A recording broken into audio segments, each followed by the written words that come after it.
భయంగా ఉందా? ఏమైపోదు నీ కంపెనీ? బిజినెస్ లో ముందుకు పోలేవు అనిపిస్తుందా? నీ రెంట్ కట్టడం కోసం కాదు నువ్వు బిజినెస్ చేసేది. నువ్వు ప్రాఫిట్స్ సంపాదించాలని మార్కెట్ లో ఎంటర్ అయిపోయావు. సడన్ గా బాధ్యతలు మొత్తం భుజం పైన పడేసరికి భయపడిపోతున్నావు అంతే. బిజినెస్ మ్యాన్ కి కావాల్సింది ధైర్యం, లోపల దమ్ము ఉండాలా బిజినెస్ మ్యాన్ కి.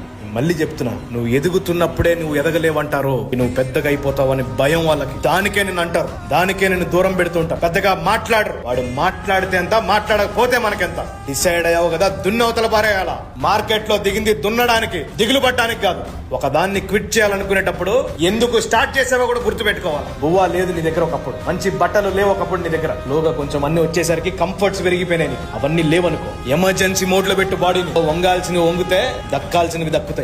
వేరొకరితో కంపారిజన్ పెట్టుకొని నీ డ్రీమ్ ని నువ్వే కిల్ చేసుకుంటావా, లేదా నీ డ్రీమ్ పైన నువ్వు ఫోకస్ చేసి ప్రాసెస్ ని ఎంజాయ్ చేసుకుంటూ ఒక స్థానానికి నిలబడతావా? నీ డెసిషన్. ఒకటే లైఫ్ ఇది, నెవర్ గివ్ అప్.